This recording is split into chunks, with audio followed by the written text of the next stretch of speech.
लोग पूछते हैं, इतना कमाकर करते क्या हो? कभी घर चलाकर देखा है? कमाना आसान लगता है, लेकिन घर संभालना नहीं। सैलरी आई 15,000 रुपए और शुरू हो गया हिसाब। कमरा किराया, बिजली बिल, राशन, गैस, दूध, सब्जी, मोबाइल रिचार्ज, घर वालों की छोटी बड़ी ज़रूरतें। महीने के आखिर में जेब में बचते हैं कुछ रुपए, लेकिन मुस्कान रखनी पड़ती है, क्योंकि घर चलाने वाला इंसान अपनी ज़रूरतों से पहले सबकी ज़रूरतें पूरी करता है। कई बार नई चीज़ लेने का मन दब जाता है, क्योंकि जिम्मेदारियां पूछती नहीं, सीधे कंधों पे आके बैठ जाती हैं। याद रखना, कमाने वाला इंसान सिर्फ पैसा नहीं कमाता, पूरे घर का सुकून, उम्मीद और जिम्मेदारी उठाता है। इसलिए किसी की कमाई मत गिनो, उसकी मेहनत और मजबूरी समझो। करीब 15 साल पहले रचना के साथ हुई थी। दोनों के 2 बच्चे हैं, एक बेटा और एक बेटी। बाहर से देखने पर सब कुछ सामान्य था, लेकिन इस परिवार की खुशियां उस वक्त बिखरनी शुरू हो गई जब करीब 11 महीने पहले रचना की पहचान इंस्टाग्राम पर सोनू नाम के एक युवक से हो गई। सोनू बागपत के रमछाड़ गांव का रहने वाला था। दोनों के घरों के बीच में करीब 30 किलोमीटर की दूरी थी, लेकिन मोबाइल के स्क्रीन ने इस दूरी को खत्म कर दिया। पहले चैटिंग शुरू हुई, फिर बातचीत का सिलसिला बढ़ा और देखते ही देखते दोनों एक दूसरे के बेहद करीब आ गए।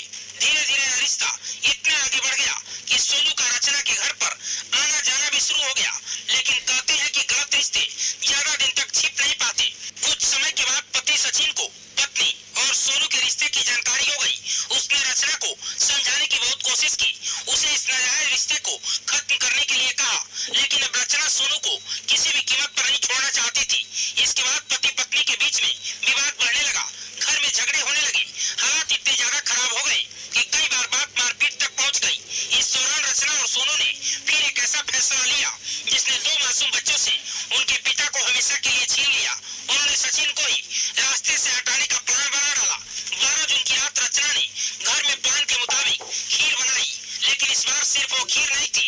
पुलिस पूछताछ में रचना ने बताया कि उसने चोरी छिपे मेडिकल स्टोर से नींद की गोलियां खरीदी। प्रेमी सोनू ने ही उसे सलाह दी थी। रात को जब सचिन के लिए खीर तैयार हुई तो उसमें नींद की गोलियां मिला दी गई। अनजान सचिन ने पत्नी के हाथों से वो खीर तो खा ली, लेकिन कुछ ही देर में गोलियों ने असर दिखाना शुरू कर दिया। सचिन की आंखें भारी होने लगी और फिर वह गहरी नींद में सो गया। बस यही वो पल था जिसका इंतजार रचना को था। पति के बेहोश होते ही उसने अपने प्रेमी सोनू को घर पर बुला लिया। सोनू रात में घर पहुंचा और फिर दोनों ने मिलकर सचिन को मौत के घाट उतार दिया, जो उन दोनों के रिश्ते के बीच की सबसे बड़ी रुकावट बन चुका था। पुलिस के मुताबिक रचना और सोनू ने मिलकर सचिन का गला